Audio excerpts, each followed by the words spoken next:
bansang Pilipinas, buong sanlibutan, magandang araw, magandang umaga, magandang hapon, magandang tanghali, at magandang araw sa inyong lahat. Ang pangungusap ko pong ito ay napakahalaga para sa lahat ng mga kababayan nating Pilipino na makikinig at manonood sa akin, although hindi nakikita ang mukha ko. Ito po si Pastor Apollo Kibuloy, ang appointed Son of God ng Kingdom of Jesus Christ, the name above every name. Sana po press conference ang tatawagin ko ngayon. Pero dahil nanganganib ang buhay ko, ay hindi po muna ninyo makikita ang aking pagmumukha. Ang akin lang po munang boses ang inyong maririnig. Mahalaga po ito na sasabihin ko sa inyo. Mga kababayan, mula po noong 2018, ako ay linigalig na at ang aking kongregasyon na walang dahilan ginawan kami ng kaso doon sa bansang Amerika. Sumunod kami sa batas. Kung kami may mga sinabi lang violations na hindi pa napatotohanan, yan po ay nasa kanilang federal court na. Kumuha kami ng 20 lawyer upang pag-usapan ang lahat ng kanilang akusasyon, which is about 43 counts. Lahat po yan ay mayroong 20 lawyers na nakatutok at meron na po kaming depensa. Naghihintay po ang aking mga lawyer sa Amerika at sa Pilipinas na simulan ang trial. Mulang 2018, pinospon. Ginawang 2020, pinospon. Ginawang 2022, pinospon. 2021, ganun din. 2023, sana ay popospon. Pinospon pa rin. Ngayon, hindi na po papayag ang judge. November 5, 2024, talaga pong itutuloy na. Ngayon, ako naman nandito sapagkat indicted din ako. Sealed indictment pa nga ng 3 taon, hindi ko alam ako indicted ako. So anytime pupunta ako doon, pupusasan na ako, hindi ko alam. Pero salamat naman sa Panginoon Diyos sapagkat hindi na ako pumalik doon at hindi nangyari yon. So dahil kasama ako sa kaso ng aking mga workers na mga 9 o 8 kami lahat, ako yung number 1 na principal. Okay lang, sapagkat ako naman ang leader ng kingdom at ako na talagang target nila. Sa anong paraan ginawa kami ng kasong hindi namin alam at mga kumuha sila ng witness. Handa na po kaming lahat ng aming depensa, lahat ng aming documents ng aking mga lawyers, US-based lawyers, handang-handa na po kami. Pinopospon nila palagi, pero ngayon hindi na.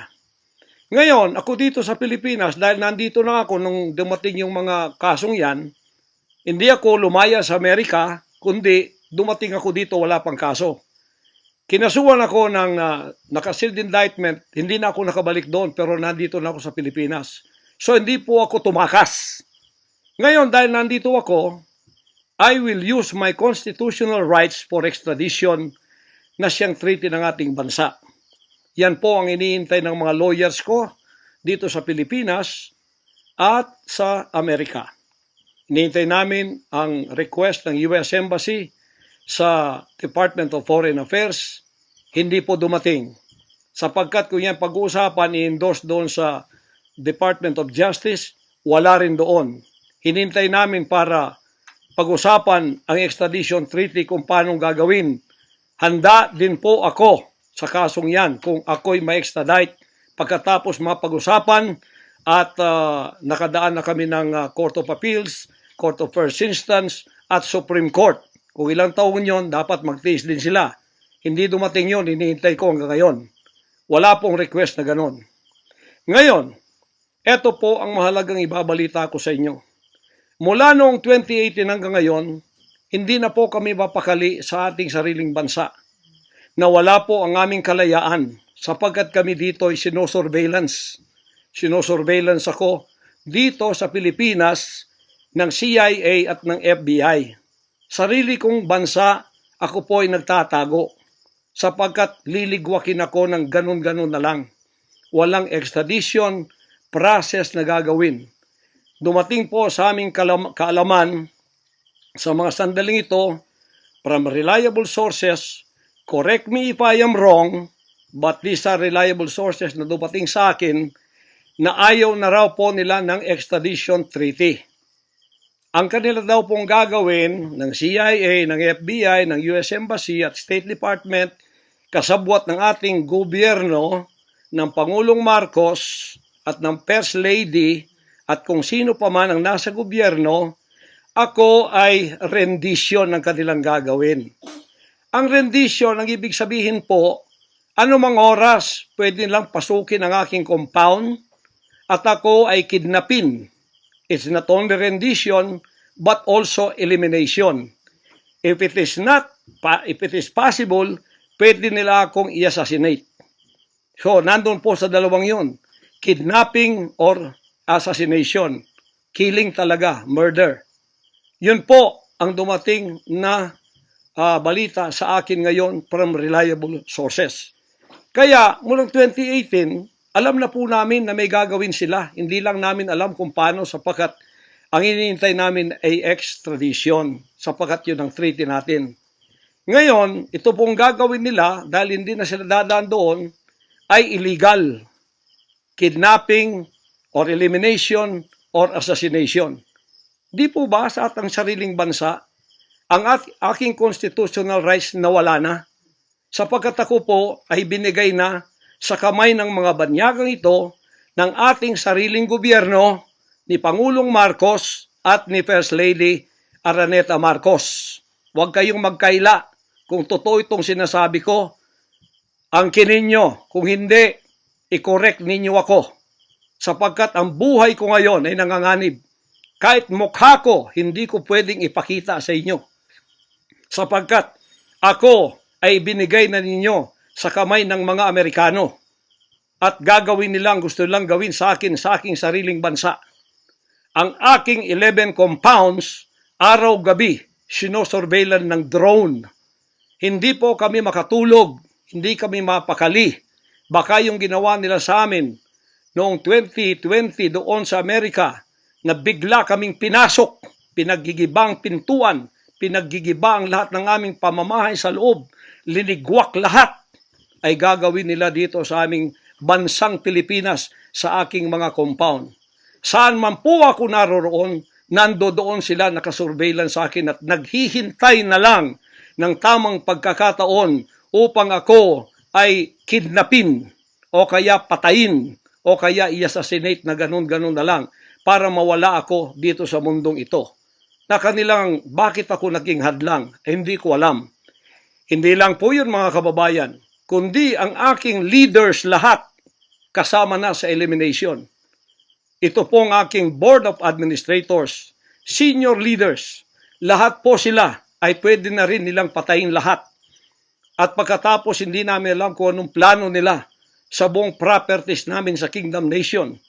Kahit bakit ganito sila kagalit at bakit ganito ang kanilang treatment sa akin na isang appointed son. Ang ministry ko po ay evangelizing the whole world with the Word of God. Hindi ko naman kasalanan ako'y maging kaibigan ng politikong tulad ni Pangulong Duterte, Vice President Sara. Taga Davao po kaming lahat. Lumaki kami lahat dito. Alam ko po ang aking mga kaibigan sila. Lumaki kami, mayor namin yan, prosecutor pa, naging congressman, naging president. Yan po ang aking pakikipag-ugnayan for nation building. Wala akong ibang interest sa bansang ito, kundi ang pagunlad. Ngayon, ako po ay inuusig. Ako po ay ginigipit. At ako po ay sinasaktan sa lahat ng paraan ng mga false accusation, false allegations na ayaw naman nilang pumunta sa korte. At pagkatapos, ayaw din nilang paharap itong mga false accusers na pinaggagawa nila to destroy my reputation para idamay sila Duterte family doon sa kapupuntahan ng mga investigasyong walang kakwenta-kwenta. Hinamon ko na kayo, punta kayo sa korte. Ayaw ninyo, ikaw, Risa Hontiveros, ikaw, kayong tatlo dyan na nasa kongresong puro leftist. Hinahamon ko kayo, sabi ko, pumunta kayo sa korte sapagkat ang SMNI, walang kasalanan, ginurgur ninyo sapagkat idinadawit ninyo kami sa politika. Nalis ninyo ang aming malayang pagpapahayag, ang aming press freedom, pati ang liberty ko na, ang aking freedom, ang aking constitutional rights. Wala na po. Palagi kaming nagtatago. Palagi kaming lumilingon sa likod namin sapagkat hinahabol kami. Nakapalibot sa amin ng mga CIA, alam namin yon. FBI nandyan din. Pinag-usapan na ito dyan sa State Department. At ang reliable sources dumating sa akin. Ang ulo ko po ngayon, may patong na $2 million or 100 million pesos ang ipinatong sa ulo ko. Baka yan ay madagdagan pa kung may maunang makapatay sa akin. Ano ang nangyayari sa bansa natin? Ngayon, mga kababayan, ay meron pa pong gagawin daw sila sapagkat meron na daw silang search warrant. Pagkatapos daw, isi-search ang aming lahat ng compound.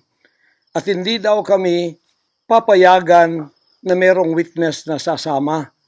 At ang balita namin, kung ito'y totoo, sa reliable source ay nagsasabi na paplantingan daw kami ng bomba, guns, and drugs sa aming mga compound.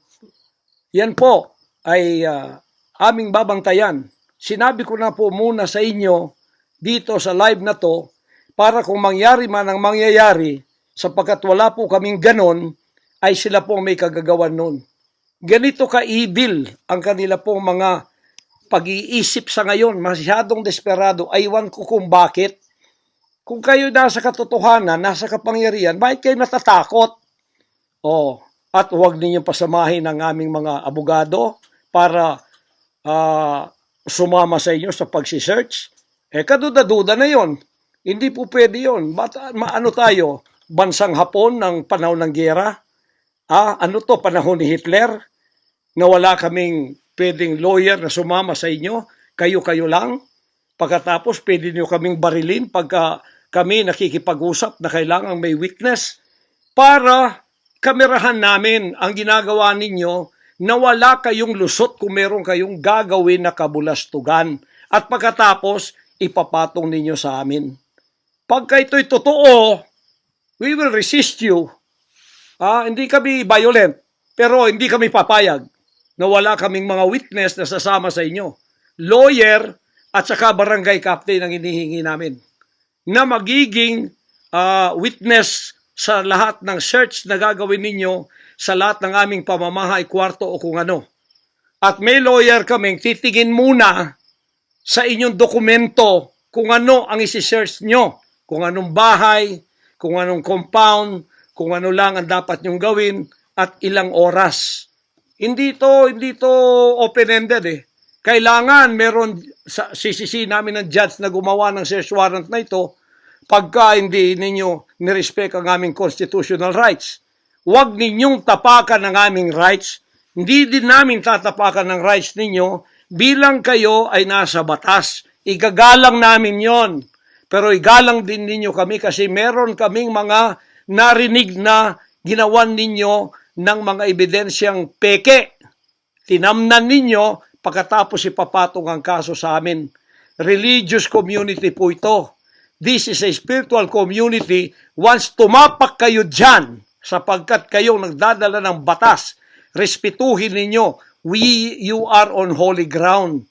Yan po ay mahal na mahal naming banal na dako. Huwag ninyong lapastanganin. Pero hindi namin kayo pipigilan kapag may search warrant kayo. Pero hindi kami papayag na hindi kami makakasama ng kasama namin, hindi makikialam sa inyo. Titingin lang sa lahat ng gagawin ninyo. Kasi hindi na kami kumpiyansa sa gobyernong ito. Gagawa sila ng paraan para kami ay bigyan ng kasalanan. Yan po, babantayan natin yan. Pag hindi sila pumayag, then siguradong magpa-planting sila ng evidence. Pag pumayag sila, then fair ang laban. Hindi namin sila pakikialaman, titingin lang ang aming mga witness na mga lawyer at saka barangay captain.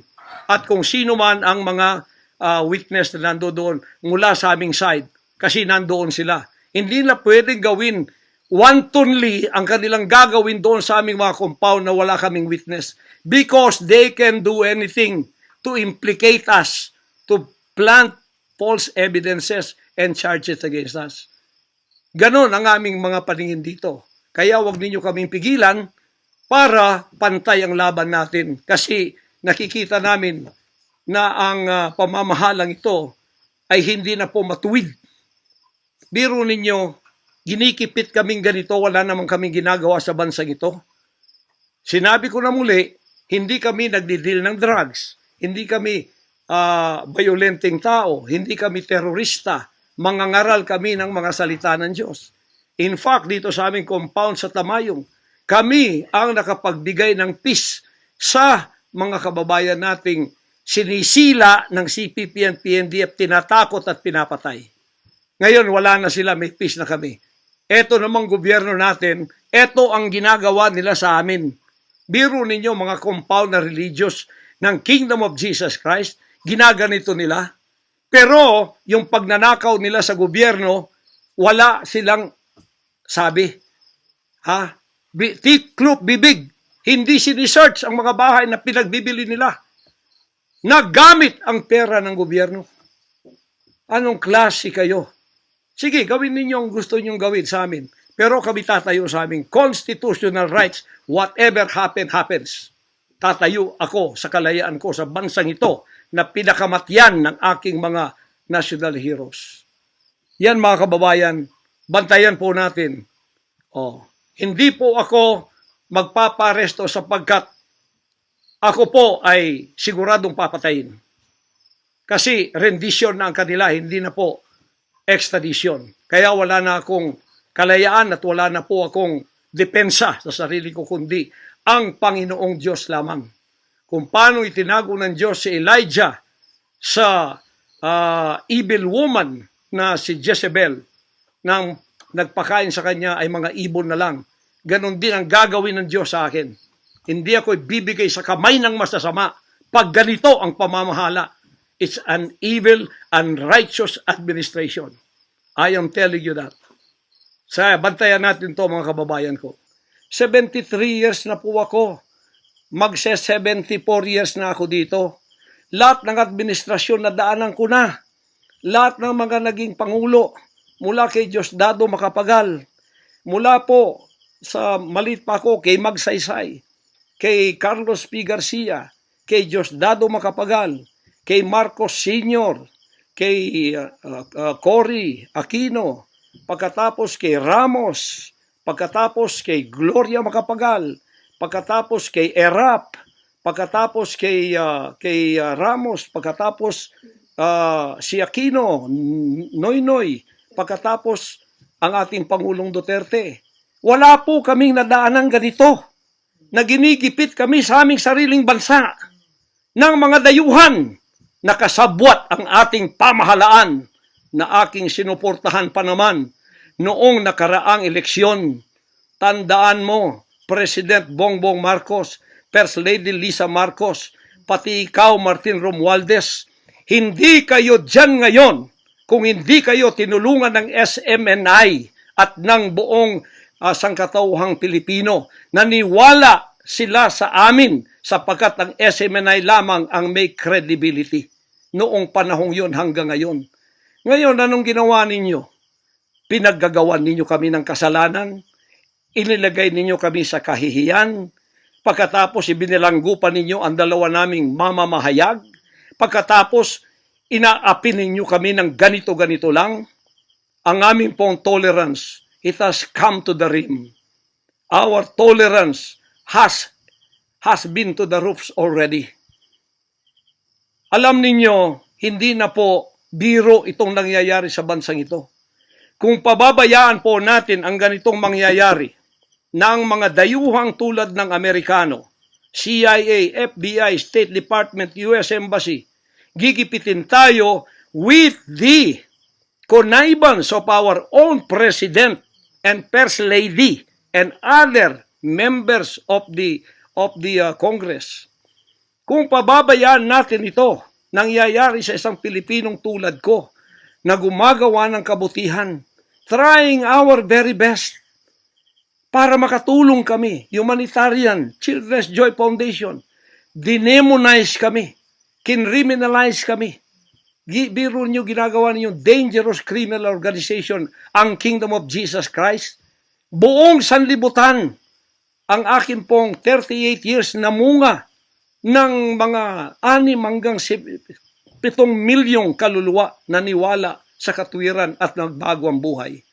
Ngayon, ganaganito niyo ako ng dahil sa inyong politika na ang aking itinataas naman ay mga leader na tama tulad ni Duterte. Kasalanan ko ba yun na maniwala ako sa isang leader na matuwid at akin siyang itaas? Pagkatapos ganito kayo kadesperado para ako'y patayin at ang lahat ng aking mga senior leaders papatayin din hanggang yung mga leaders na pwede pang pagkatiwalaan papatayin ninyo. And then you take over all of our properties and compound. Pagkatapos, lilinlangin ninyo ang mga tao. Pagkatapos, magtatayo kayo ng sariling korporasyon. I-incorporate ninyo doon ang lahat ng properties na pinaghirapan, blood, sweat, and tears ng aking mga members all over the world. Tapos, biglang-bigla, ililipat ninyo doon sa inyong bagong korporasyon. At pagkatapos, itataas ninyo ang kamay ng isang tao tulad ni Bandari at sasabihin niyo, ito ang leader ninyo ngayon. Ano ang Kingdom of Jesus Christ? Political government? Hindi po ganon. Mangyari ng mangyayari. Hindi po papayagan ng Panginoon Diyos ang mga bagay na itong nangyayari sa ating bansa sa mga sandaling ito. Kung ako, mabuting tao, kung ako nangangaral ng katuwiran, kung ako tumutulong ng kusang loob at hindi nagpapautang loob kanino man, ginaganito ako. Sino pa kaya kayo, mga kababayan ko? Bumukas na po ang mata natin. Magkaisa na tayo at alisin ang evil administration na ito na siyang ginagamit ng masamang espiritu upang ang kadiliman ay bumalot sa buong bansang Pilipinas. Alam ko, mahal ninyo ang Pilipinas, mga Pilipino. Naghihintay lang tayo ng tamang pagkakataon. Meron pa bang ibang pagkakataon? Tingnan niyo nangyayari sa Kongreso. Tingnan niyo yung korupsyon. Tingnan niyo yung droga. Mismong ating presidente, mismong kanyang pamilya, inakusahang druggists, inakusahang mga drug addicts. Wala tayong ginagawa. Mismong Pangulong Duterte na nagsabi niyan. Mismong naririnig natin araw-araw, durugista siya. Pagkatapos, kami pa ngayon ang inaapi-api sa aming paglilingkod.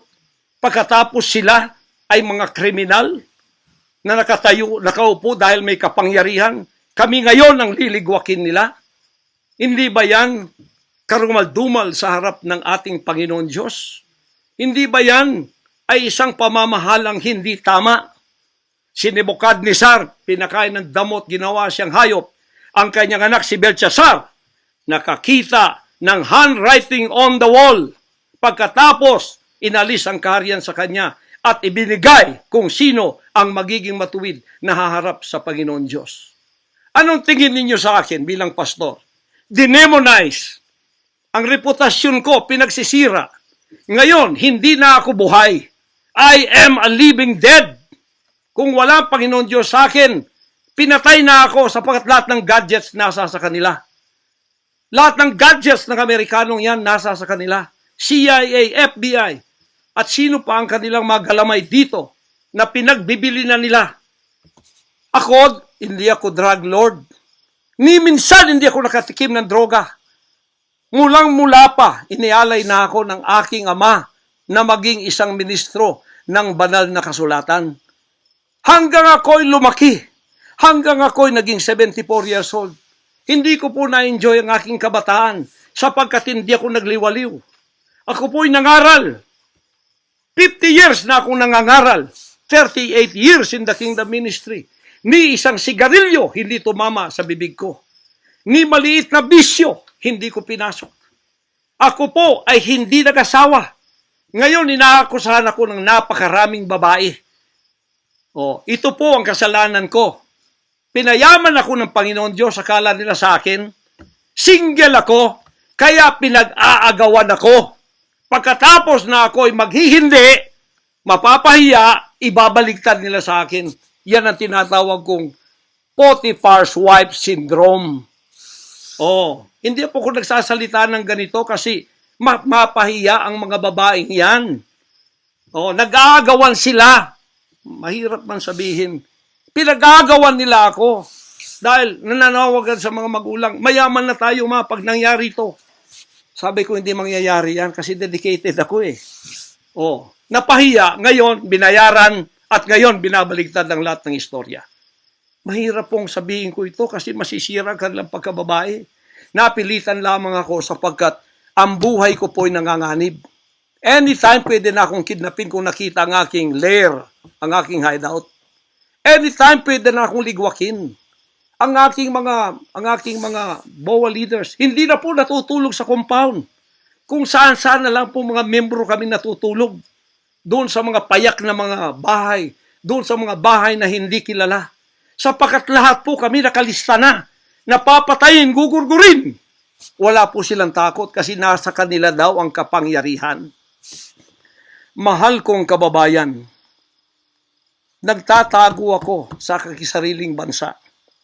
Sariling mga compound namin na pinaghirapan. Hanggang kami na ako saan nagpapalimos. Pero yung amin pong sinusulisit, tingnan ninyo ang humanitarian na ginagawa namin. Ni 5 wala kaming ninanakaw. Yung mga volunteers ko, walang sweldo. Araw at gabi. Sapagat nakikita namin ang mga kabataang Pilipino, pinabayaan ng mga politikong yan. Kami po nagsasacrifice para mapakain sila, mapaaral nang wala pong bayad. Pagkatapos, ang kababayan nating nalipusta, kalamidad, walang tumutulong. Kung may tumutulong man, politika at may kabayaran. Nagtitiis po kami sa mga pag-alipusta. Sa paninira, inaangkin namin yung kasi malaki ang ganti namin sa langit. Ngunit pagka nakasalalay na ang ating mga kalayaan, lalo na sa kamay ng mga banyagang ito, na wala naman tayong ginawang masama sa kanila, tumutulong pa ako sa Amerikang yan.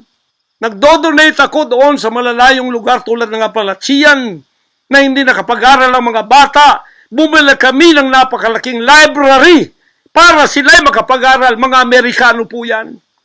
Kinikilala ba nila yon? Kung nagseselo sila sapagkat ako'y umusbong sa bansang Amerika, problema na po nila yon.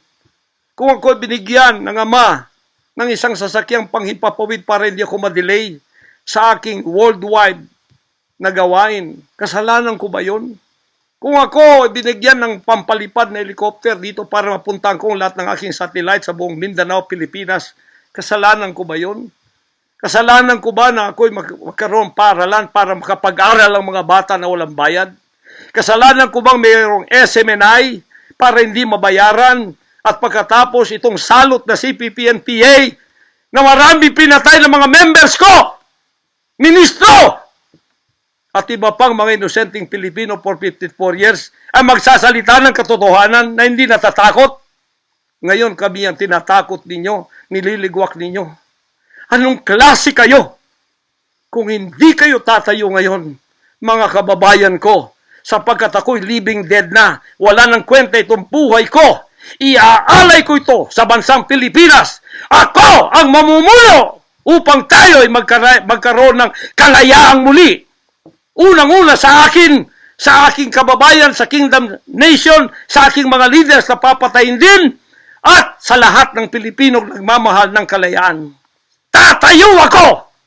At ako ang mamumuno sa bansa ito para sa katwiran at takot sa Diyos, para ibalik ang ating kalayaan at ang ating kaligtasan mula sa kamay ng mga banyaga na pinakamatyan ni Rizal, nila Bonifacio. Gayon ang panahon ng pagtayo. Ayaw ko pong gawin ito.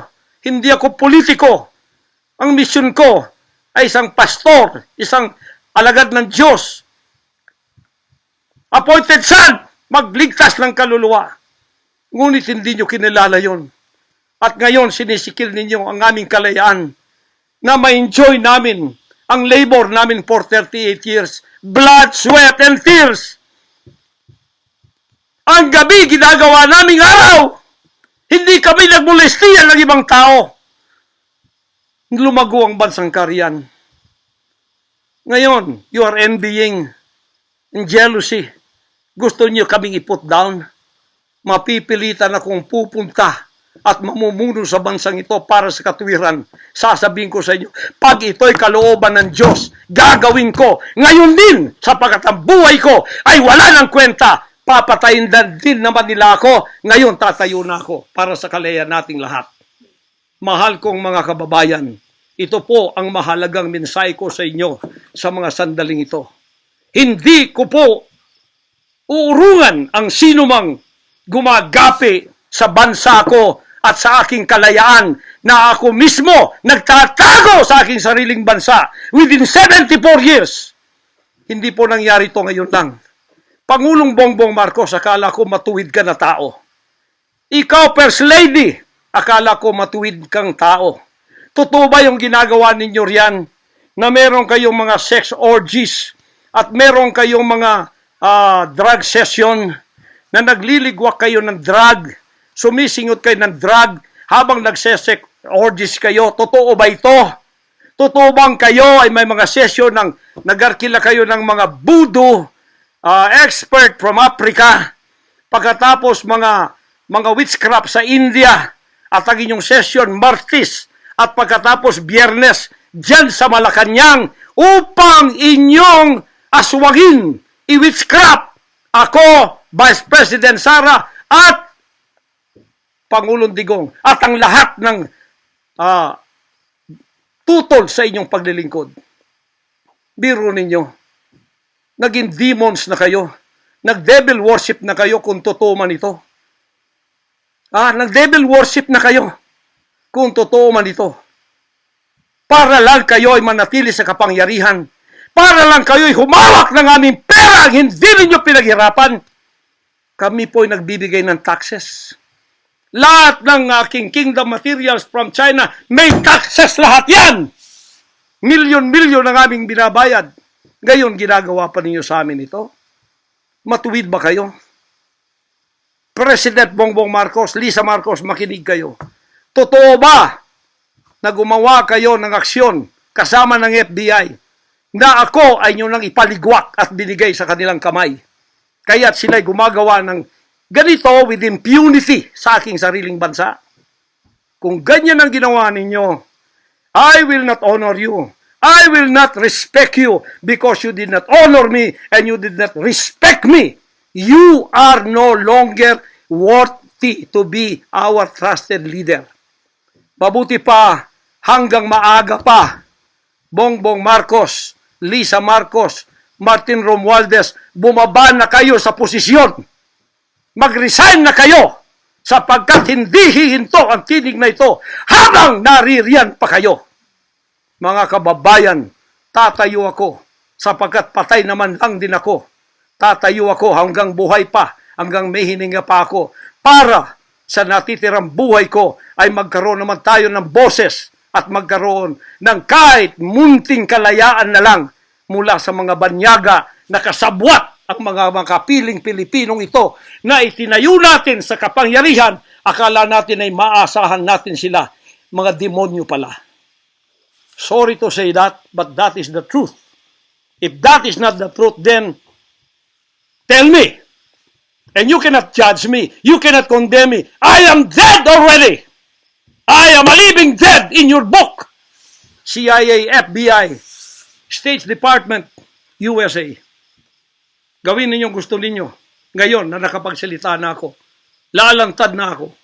Hindi na ako natatakot. Ako ay handa sa glorification. Kung ang glorification ko ay mangyayari maging glorified body ako, hindi ko tatablan ng bala. O kaya, tatablan pa ako sapagkat hindi pa nangyari yon. Handa na akong humarap sa mga bala ninyo. Basta't ito ay nasabi ko na sa social media, huwag ninyong ligwakin ito para sa bansang Pilipinas ito. Mahal ko po kayong lahat. Pagpalain natin ang ating bansang Pilipinas, pagpalain tayo ng ating buting Diyos, pagpalain at ipigay natin ang lahat ng kapangyarihan sa Kanya. At tandaan ninyo ito, hindi mananaig ang kadiliman sa bansang ito habang may boses na ganito. Sumunod po kayong lahat at tayo ay magkaisa ngayon para itaas ang bandila ng kalayaan ng ating bansang ibinigay ni Rizal ang kanyang dugo. Ibinigay ng ating mga heroes ang kanyang dugo. Ngayon, itong mga slaves na to ay hawak ang liig nila ng mga banyaga at tayo ay ipinagbili na sa kanila. Hindi ako papayag hanggang ako'y may buhay at hilinga. Total, patay naman din ako sa inyong libro. Okay na ako sa buhay ko. Masaya na ako. Meron na akong accomplishment. Handang-handa naman ako pumunta ng langit noon pa. 50 years ago, I was ready to go to heaven because I have been there thousands of times and I saw my mansion there. Nandito lang ako para sa aking bansang Pilipinas, para sa kaligtasan ng mga kaluluwa sa buong sanlibutan. Yun lang ang dahilan kung bakit ako naririto. Pero natatakot mamatay? Hindi po. Sapagkat ako'y nasa Kanya at siya'y nasa akin. Ano man ang mangyayari sa akin tulad ng aking amang si Jesus Christ, ipinako sa krus, ay handa po akong mag-alay na aking buhay sa isang worthy cause na sinasabi ko dito. Magandang gabi po, magandang araw sa inyong lahat. Hanggang dito lang, pagpalain tayo ng ating dakilang Ama. Sa Kanya lahat ang kapurihan at ang kapasalamatan at ang kaharian magpakailanman ay mananaig dito sa ating bansa at sa buong sanlibutan. To God, our Jesus Christ, be the glory forever. Amen.